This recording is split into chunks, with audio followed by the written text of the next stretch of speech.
You know what, Will? We are live.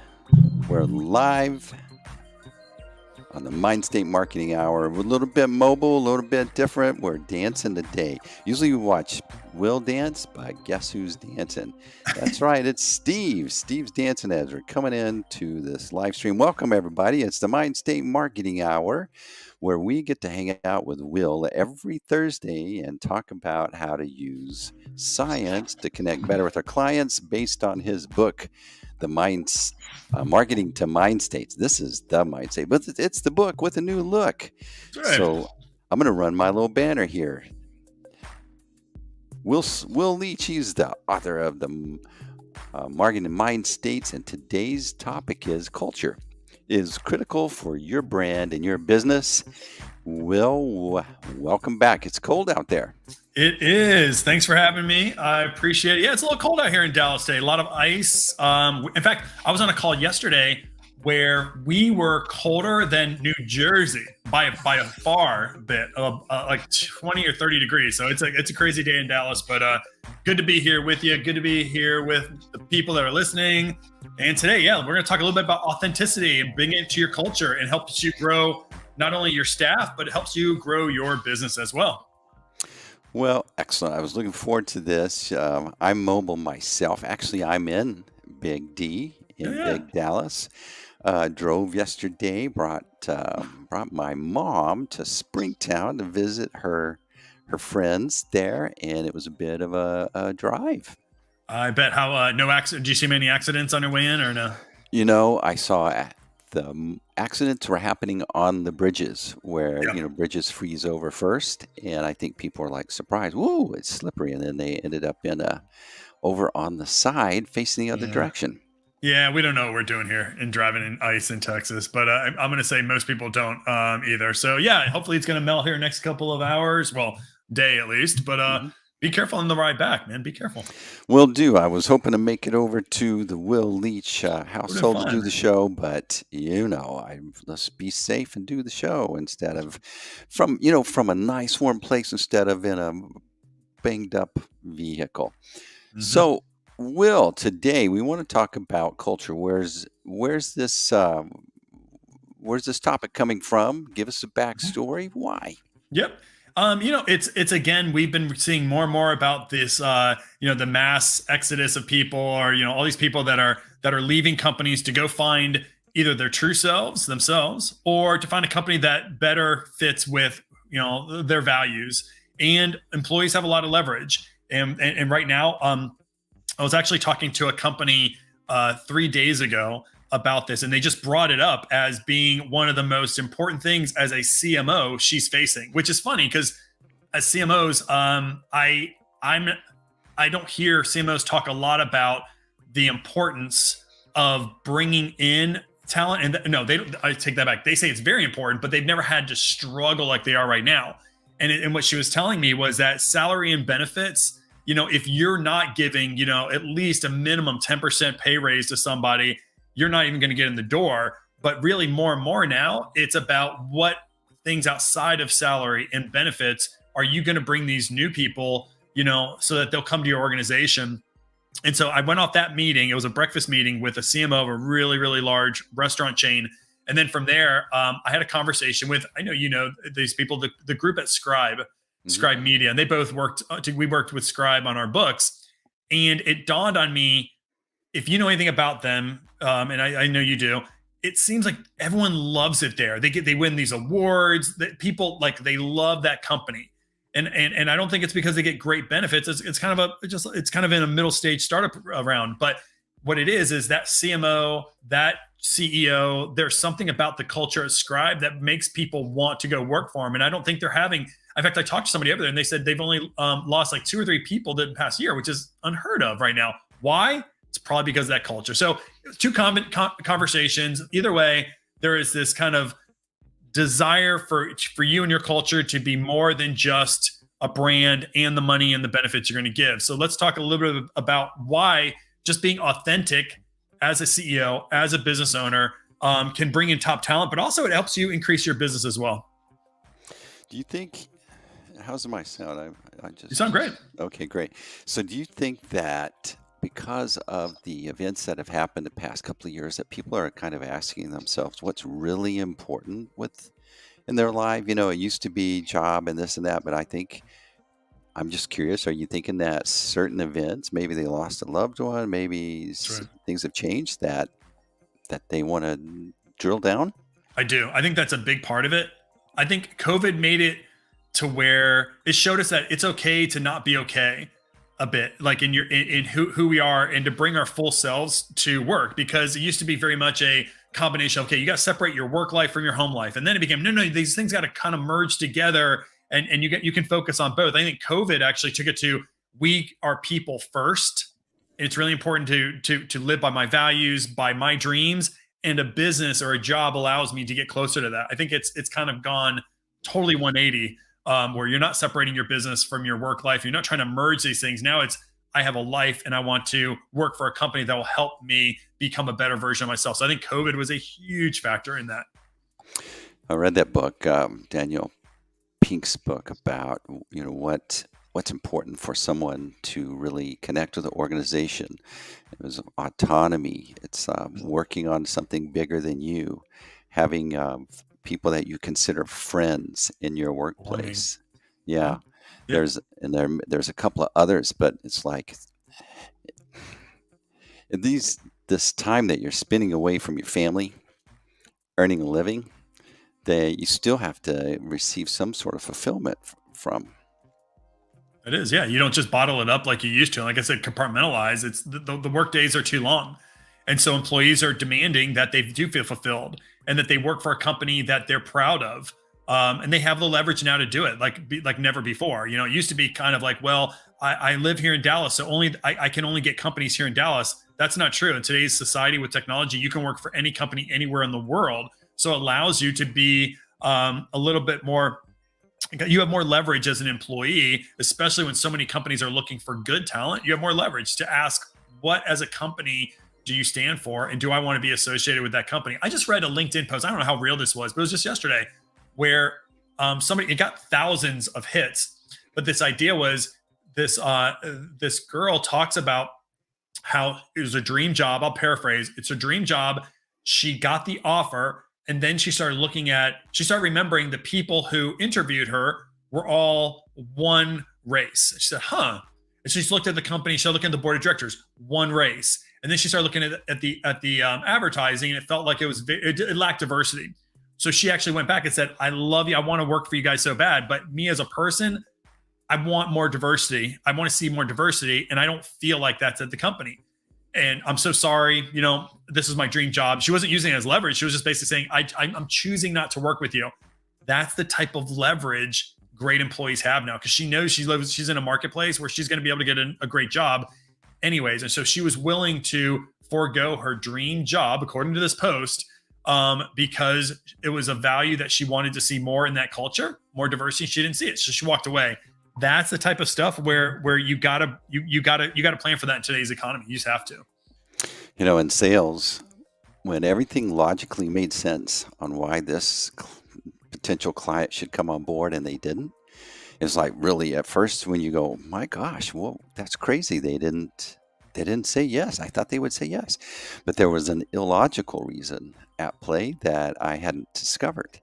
And what you just described is one of those things, and it's another thing that HR needs to go, what is the emotional aspect here that I'm missing, that needs to be considered or satisfied? That's right. So being authentic is one of those that allows you to be yourself and your brand, and this is even more at play now. I think so. Yeah, I think it's more and more that it is bringing your authenticity. If you're a business owner out there, being authentic and bringing the authenticity into your company creates a greater desire for to work with you, and for employees to work with you. So I always think of it this way. I think that if the closer you are to your real authenticity and you run your business by those values, when you know yourself, I think of it like the way forward. Here's an example I was thinking about yesterday was, so a couple of years ago, I was approached by BlackRock, and BlackRock for a very big assignment. That would have been easily the largest company I'd ever worked with, BlackRock, a massive, massive company. And we were going up against McKinsey as a consulting company, another consulting company, and they didn't tell us some others, but it was a massive assignment. So I remember, I have a team of 4 at that time, Steve. But they came to us because we're behavioral science experts. And so they didn't know our size. I'm like, we got to compete against these other guys. And so I started trying to figure out not acquisitions, but people I could bring in and everything else. And I remember my business partner, Robert, kind of said, Will, let's focus on what we do and only what we do. Like we are not a tech company. We are not a consulting and management consulting company, but here's what we do very well: behavioral science. And it's this idea of just knowing who you are, knowing what you're good at, helped me actually create a proposal that beat out all but one final company, right? And we didn't get the project, so that's the downside of that. But I was authentic to what I could do, the things that I can't do. And when I got the call, we actually had a half-hour debrief call on why I didn't get it, and it was a very close decision. But one thing that the board who made the decision had said was that it was very clear that 1, you understood behavioral science, 2, that you're very passionate, and 3, that you weren't trying to sell us on anything more than that. And we talked about, they had talked about, that's okay, we'll bring in the right partners, whatever, but this is the value he brings. So I thought this idea, I was very authentic. And because I was authentic, as a person, and when I was pitching that business, that almost allowed me to, basically double my company in one thing, in one desire. So I know as a person, as a business owner, I don't want to be a tech company. Like that's not who I am. And so I don't try to play in the world of technology and compete on my technological expertise. I don't. I use technology, but I'm not in Silicon Valley. I'm not a tech firm. Same thing is, I know as a person, I don't want to massively scale. So I don't look at, the company and think about, how do I get this company from 1 million to 1 billion or anything else. I don't think that way. I don't think in those terms. I'm very authentic to what I want to do with my life, what I want to do with my company, and your employees should know that. So if you know that your employees and the caliber of people you want to bring in, and you know that they're looking for, the excitement of a fast moving, high tech, high scalable company, you owe it to them to say, that's not who you are. And that's not what you're going to be. Again, when you do that, everybody wins out on that, and you get to be authentic to who you are, and you get to bring employees who want that as well. This talk about being authentic, to be authentic, you have to be comfortable in your shoes, right? And there's a certain life cycle that you as a person is, as a professional or a business, you need to be like totally comfortable. That story you told about the BlackRock thing, think of where you were. It's like, it wasn't like this desperate situation. We got to get the business. It's like, no, we don't want the business unless. And that comes from an area of confidence and understanding yourself. Yeah. And I believe that's what makes it such a differentiator and attractive for a business, an employee to work for you, is when you're in that place that you know what you're good at and you're okay with it.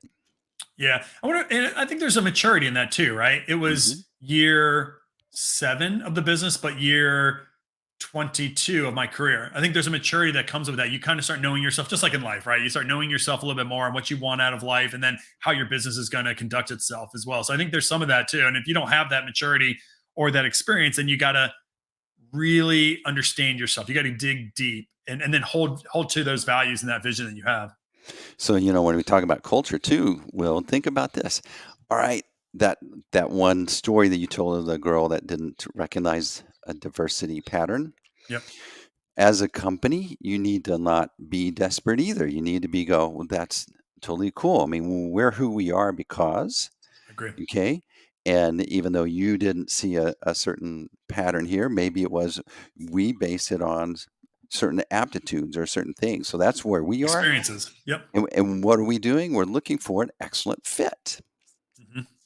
Yep. No, I think that's very true. It's having the courage to not change your company based upon something that you see in the marketplace, or like I said, I think it's that maturity of knowing who you are, what you stand for, and and that comes from a deep authenticity, but then also making sure that your employees and your clients understand and feel that same authenticity. Yeah. Yeah. And it builds trust with customers and staff. Yeah, I mean, trust is you and I talk about this all the time. Trust is really hard to build and it's so easy to lose. And it's the classic, if you're authentic, then you can build trust really quickly. And being authentic is showing some of the bad sides of things that happen as well. I always go to this one story. I love this. There's this company that I do work with called MMR Research. They're out of the kind of the Athens, Georgia area, Roswell area. And I met these guys well over 20 years ago when they came to pitch me business. And what the guy did was he came up there and what he said, "Hey, tell me the types of projects you work on." And I thought, "Oh God, here it comes." Right. So, me and some people in the room. So here's the types of projects we do. And what he did was he said, okay, so he listed them out on the board and he said, "We don't do this at all. We don't do this. We're not good at this. We can do this okay, but we're not great at that. But there are 2 out of these 10 that we're really good at." And I remember thinking to myself, this guy built established trust so fast because he was basically telling me, don't use me for these things. And as a small business, you always want to say you're really, in fact, you're incentivized saying, we'll go figure it out. We'll go hustle. We'll go figure it out. This guy said, here are the things that you should not think of us for. Then we hired him. And about, oh gosh, well, it was a couple of weeks later, we did a massive project with this guy. And it may have been our 3rd project as I think about it. But either way, we were going to go through and talk about this massive piece of research and present it out to over 100 people the next morning. Guy comes into my office. We're supposed to have dinner the night before. The normal thing. You get dinner with the person you're going to present with. The next day, we're going to do this big 3-hour meeting. And he says, "We just realized that we transposed all the data. The story that we were telling you and that we were nodding to, it's the exact opposite. There was a data we basically populated the wrong column. And we worked overnight. We had to cancel the meeting. So there were some real repercussions, right, to my career, to his. But the fact that he was so transparent and said, because his story with the bad data made sense. Nobody questioned it. I didn't question it at all. It made total sense. But he still came to me with the night before a major presentation with 100 people in the audience. We can't go out with this. And we had to cancel everything. And because he did that, he held himself accountable. And he was open and transparent that he made a huge mistake. 20 years later, we're still doing business, even though, that was a massive thing. You earn trust, it takes a long time to earn it and you can actually lose it so quickly. That guy, I always see as trustworthy because of that. So it helps you build trust with your customers and staff by just being open, transparent with the work that you have, the things that you could always do better, be open with that stuff. And it builds to where customers will keep using you and your staff will follow you longer. Wow. It's totally opposite of fake it till you make it. Yeah. Yeah. There's a lot more people are saying that you shouldn't be doing that. I mean, but I have one of my grandest stories. I faked it till I made it. Right. So I'm not going to say that's one of my favorite stories in my company was when I faked it for a meeting and then I made it. Right. I out of that meeting, I went and figured out how to do what they were looking for. But that's exactly the right approach. You can lose trust because if you can't really make it, you'll never win that again. All you were doing was lying to your customers. So I tend to not do that anymore. Stick with what I know, stick with what I love. And that way I don't have to fake it. I will make it as long as we have an agreement that I'm good at this and this is what I do. Both sides win in that case.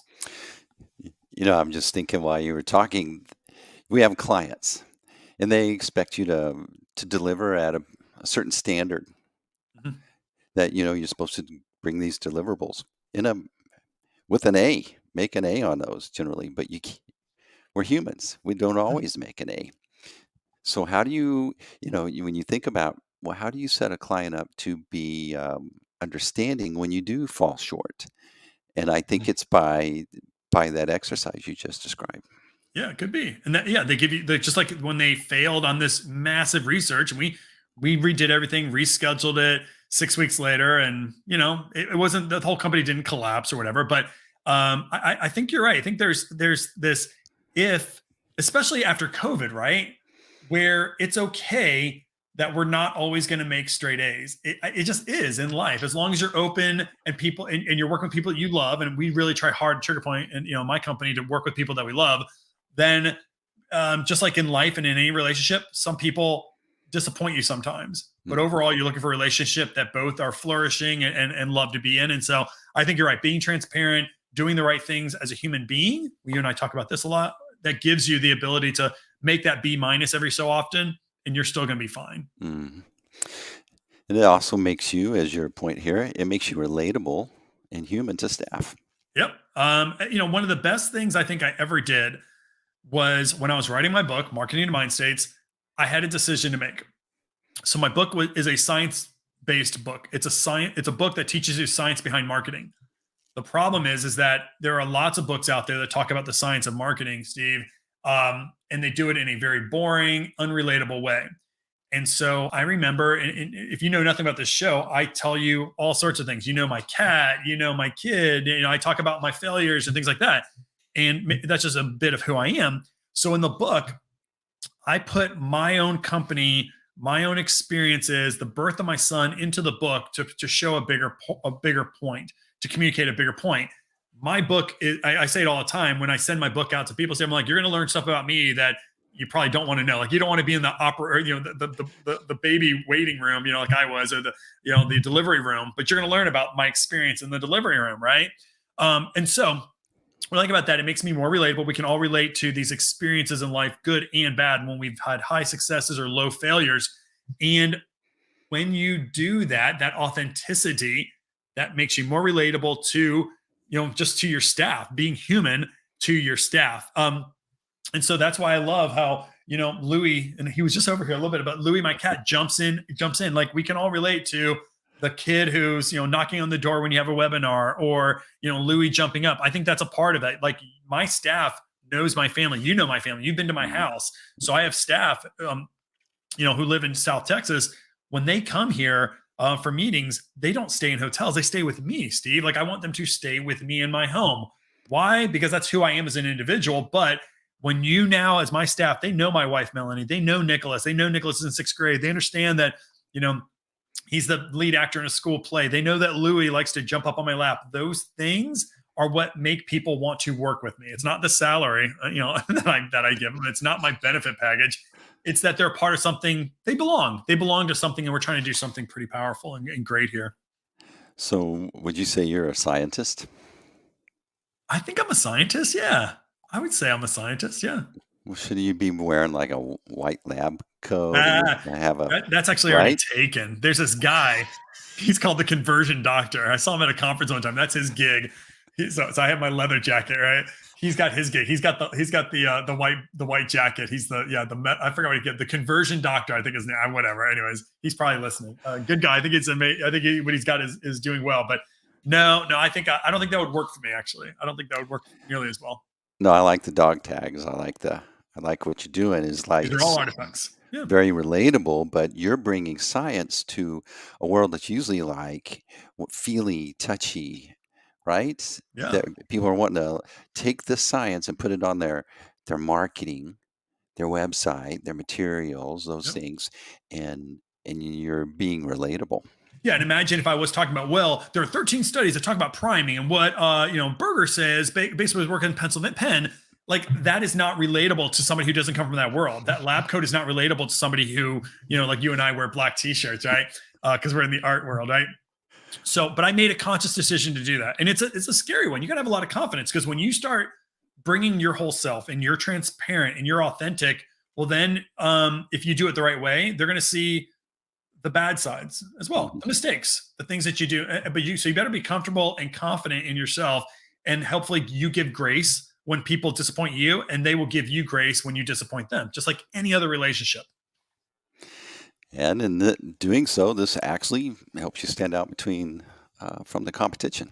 It does nowadays. It's not it is not your incentive package. It is not your salary. Those things are critically important, but those are, I think, in today's world, table stakes. You got to be competitive salary wise. You have to have a great benefits package, and then you have to expand past that. The thing when you are authentic is you can't be copied. It's really difficult to be copied if you are authentic human brand. So I don't know if you know this, Steve. My book, Marketing Mindstate, was copied in China. Did I ever tell you this story? It doesn't surprise me. No. So I was looking, because every so often you just look stuff up, right? I like to see Mindstate. I just go on Google. Mm-hmm. And I know, and my book is sold in China. I saw it there. It had some other guys had a different cover on it. Marketing in Mind States. I looked at it. It's been translated, but it's not. I'm not the author. It's another guy. anything can be copied. Anything can be copied, right? And this, I don't know how many books this dude has sold. I know I'm not selling any in China for sure. Billions. But you know what's so funny is he can't go on stage and speak to the birth of my son nearly as well as I can, right? I can do that, right? There's a Reddit author one time. This person I looked up. I don't know how I looked it up, in fact, but this person, he was, just on Reddit, and he wrote an article that took one of my articles on Forbes, and he repurposed pretty much the same idea. Hey, there are 4 factors in every decision making: goals and motivations and regulatory approach and cognitive heuristics. Like, that's a trademark. Like, the Mindstate Marketing Model, at least the word Mindstate Marketing Model is trademarked. The whole book here has copyright protection, but this guy basically stole the whole thing. Guy or girl, I never could figure it out. So I saw it one time, and I tried to track it down. He's done it a couple other times. He steals work. So you can get mad at that, or you can say, you know what? The fact of the matter is they can steal stuff from you, but he'll never be able to compete for my clients. No way, because he can't speak to the things I can speak to. Why? Because I'm authentic. These are my stories. These are the examples I use all the time are my examples. He'll never be able to copy my passion, my perspective, my experiences to create that emotion that you need to drive people to want to buy from you. And we always talk about emotion, right? Science-based emotion. And those things are not going to be easily copyable. So if you are authentic, you're going to stand out from the competition as long as you maintain that authenticity. Yeah. I think about, we were having a meeting the other day, and I have a lot of VAs in play. And one thing they said was really shocking to them was like their opinions being asked, asking them for their opinions. And it was like, wow, I never thought of it that way. Of course, I don't work as a VA. Yeah. But in their general role, they're just, here's a task, get it done. And here I am, this goofy guy that's authentic, just what you're going to get, right? But I'm asking their opinions, and then they're like, that's a big deal to them. That is. You started off by saying, you had read Pink's book and the importance of belonging. I mean, that's a psychological thing. It's that we want to be a part of something that's bigger than ourselves. You tapped into that just by being naturally who you are, by saying, and which seems so reasonable. Like, you have an opinion that could actually better me. So should I not just ask? Like, what would you do if you're in my shoes, right? Because everybody brings their own talents. And so, but what's important about what you just did is VAs, my guess, are being hit up all the time around, hey, switch from Steve to me, switch from, whatever. They're probably being hammered with, opportunities. But you did something that money couldn't buy. You asked somebody to weigh in on a business to build something, together better. So it's an important small little thing that you did, but you never know how that's going to impact your company a year from now, 2 years from now, because you're asking people of their opinions who otherwise are marginalized. Maybe like, just here's the 5 tasks, get them done as fast as you can, so I don't have to pay you, right? So there's something powerful in what you did, and that was just by you being authentically wanting to better your company through somebody else's ideas, right? Who wouldn't want that? But I guess there's a lot of people that don't, right? Yeah. And these concepts that we're talking about are just art in play with wanting to hire A players and build a team.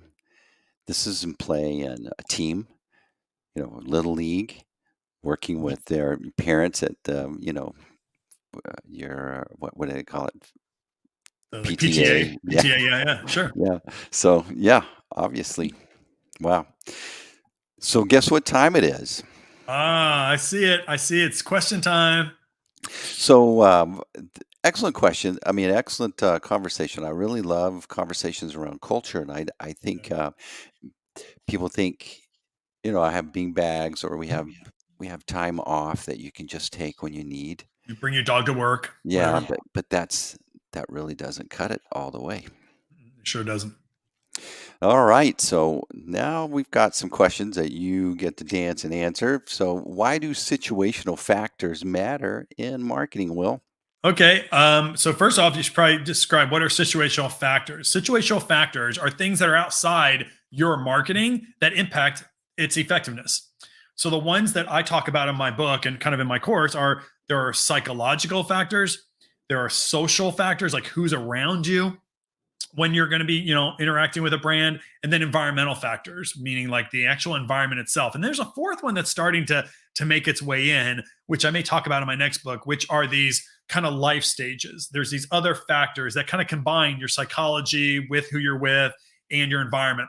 Situational factors matter in marketing because your marketing does not exist outside of these three, maybe arguably four factors. They reside within it.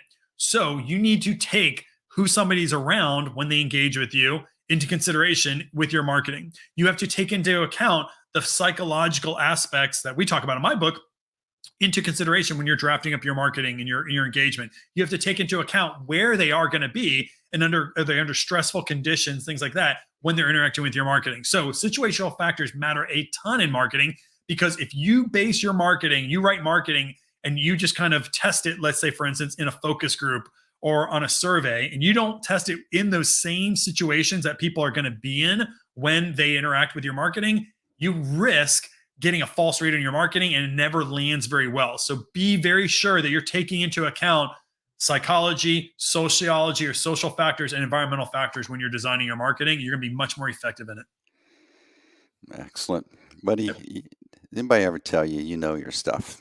I try hard, man. Somebody wrote me an email yesterday, Steve, that said, you probably put in 1 million hours into your book. And I was like, no, I don't think I'm doing that. But I do put a little time into this stuff. That's for sure. Well, they'll think about it. When that book, although you weren't really whacking away at it on years ago, you were building the fundamentals that became insights in that book. So it could be 1 million. Could be 1 million. You never know. 500,000. Can you explain how jobs to be done relates to Mindstate marketing? Yeah. So you guys probably know, you're hearing a lot about jobs to be done. So first off, jobs to be done is a concept from Clayton Christensen. He wrote a couple of different books. His last book just before he passed away was a book that was really focused on jobs to be done. A job to be done technically is used for outcome-driven innovation. It's a new way of thinking about innovation, that rather than designing an innovation around a person, you design an innovation around I'm going to do air quotes here, job to be done. So when you focus on, kind of a market that is around a specific job that people are asking to have done or that they're trying to do for themselves, then you can grow your innovation and you can grow your business, right? So it's kind of a different way of thinking about innovation. Now, I look at jobs to be done and I add on to jobs to be done through the first part of my book, which is called goals. So what we're trying to do in jobs to be done is find moments where people are asking for something to be done for them or do something on their behalf. Goals in my book are focused on what goals or jobs to be done do you have in context to a decision. So if you're going to say, if we're going to relate to Mindstate marketing, think about the first part of Mindstate marketing, which is focusing on goal activation. That is another name for jobs to be done. So they're kind of used interchangeably in that way. Excellent. I wouldn't have been able to answer that. Yep. Well, I had taken that into consideration. I get asked about jobs to be done all the time nowadays. It's a whole new world of marketing, honestly. It used to be for innovation, Steve, but jobs to be done is more and more focused on what is marketing's job to be done to help somebody get from point A to point B. So it's not just thinking about product, but sometimes marketing gets people to take action to better their lives. And that halos to the brand, regardless of whether your product itself helped them get there. It's kind of an interesting concept, but your brand exists outside of what you give them. Tide exists outside of laundry detergent. So it's actually, you have to think about jobs to be done. The brand can help somebody feel an emotion that gets them to take action to better their life outside of the products they sell. So jobs to be done is helping brands get to that space, I think. I like that term, halos out. It does. Do lead magnets really work? Do they still really work, Will? Steve, I feel like you should be answering this. You probably do more lead magnets than I do. I'll give you my opinion. Then, Steve, I want you to weigh in on this one. Okay. Yeah, I think lead magnets work. And if you guys don't know what a lead magnet is, basically it's offering something of value, whether that's maybe the traditional ones or like maybe a PDF document or a book or something of value that you give somebody for free. And all in return, which maybe is not really free, is that they give you an email address, their email address. And then the idea would be they got something of value from you. you have their email address, and now you can integrate them into your emails to where you can add more value. And the idea of the lead magnet was the first thing that kind of brought somebody into your ecosphere, right? So it's not advertising the traditional sense where you're paying somebody to see a commercial. Lead magnets are offering somebody value, and it is in fact valuable. Um, the problem with lead magnets, at least for me, is that the traditional lead magnets that you would expect used to work 5 years ago are becoming more and more difficult to pull off. So, for instance, it used to be okay. You do like a 3 or 4 page PDF. Well, right now there's so much focus on gaining people's attention that it's a lot of work to read 4 pages, which doesn't seem like a lot of work to me. But in today's world, a 4 page a PDF document is difficult for some people in some markets to take the time to read. So maybe you have to do an ebook. Well, an ebook is really difficult for somebody to go through an ebook. Well, maybe you have to do a video. So what I would say now, if you want to do a lead magnet, it has to be very, very simple, has to be very, very short, and probably video based. And so I've been exploring a lot more like lead magnets, like, hey, I'm going to give you, a 5-minute video that's going to teach you or train you on one specific topic. And that hopefully doesn't take so much time from people's schedule that they find that valuable. So I think they work. They just have to be shorter and probably video based is where I'm going. What do you think, Steve? Yeah, I like that. Well, here's how I would answer that is like everybody's going, well, should I do PP's, pay-per-click advertising or run Facebook ads or what should I post on Instagram or something? And the thing is, don't post anything, don't run an ad unless you have an offer. Mhm. And that offer is a lead magnet, but something to offer a value that someone would like go, hey, I'm glad I clicked on that. And actually, I'm going to risk giving them my email address Yeah. because I want that. Mhm. That's an offer. That's why it's valuable. So yes, I say they're imperative. You have to have lead magnets if you want to do these other activities. Otherwise, you're wasting your time. Yeah, spend a lot of money, a lot of time getting nowhere. So what kind of lead magnets are you using right now, Steve? Well, we have 30, let's say a lead mag would be like a 30 minutes with me for a free strategy session. That's a Yep. live Zoom based. It's not a video, but that would be one thing. Yep. I think a comprehensive PDF. We've all downloaded a comprehensive Mhm. PDF. Like I don't want to read it now while I'm online, but I will download it. The whole reason we're doing any of this is because we want to get an email address. That's the whole reason we have a website, Mhm. that we do we do a live stream, we do a video, we do a podcast. The whole reason is because we want to have something to show. And Mhm. our goal of the day is data, and data comes from insights we get interacting with people, and Mhm. collecting an email address is a great way to follow up too. So, Yep. Yeah. And I think one thing that is always important, I struggled with this. Like, why do I want people's email address? And I remember saying that a decade ago, people kind of smiling and laughing.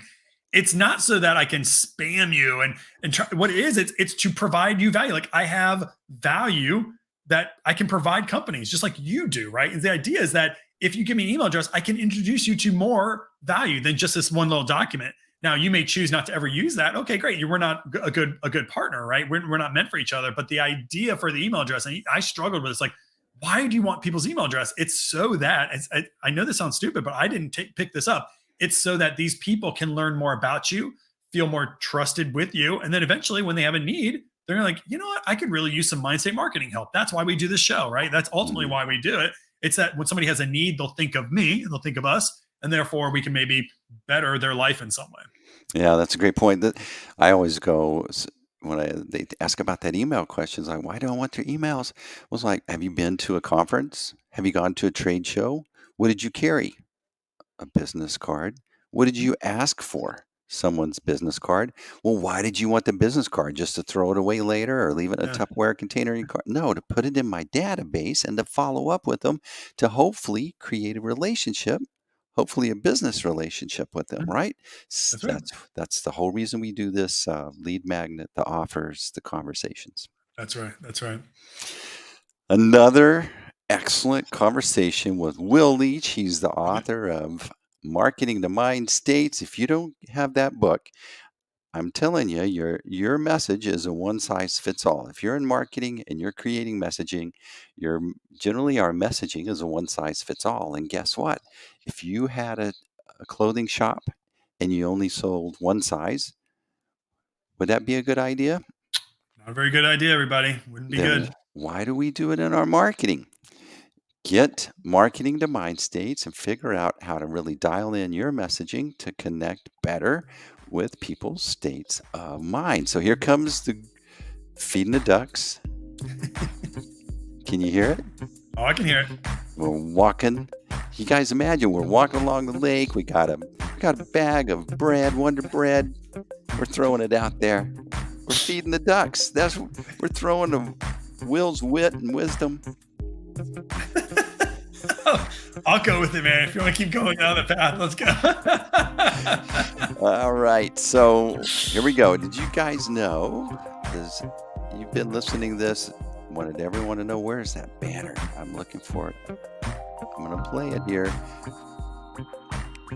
Will you sing while I look for this thing? All right. I'm nodding. Guys, we are on. There you go. Podcast. Subscribe and listen. All the places that you love to listen to podcasts. And also, Will's got a YouTube channel. For those that want to watch, subscribe. It's the Mindstate channel on YouTube. We'll be back next week, every Thursdays at the same time. We'll be hanging out with Will, learning all sorts of stuff that Will's got to bring us, help improve our culture, our customer relationships, our messaging, all that on the Mindstate Marketing Hour. Will, stay warm. I will. Did you sleep in that jacket because it was so cold last night? I didn't have to do that, but I do have another jacket that I will put on after this one. This one looks good, but it's not very warm, so I will be moving off this jacket. But hey, you drive safe on the way home, okay? All right, you guys be good. All right, take care, everybody. Bye.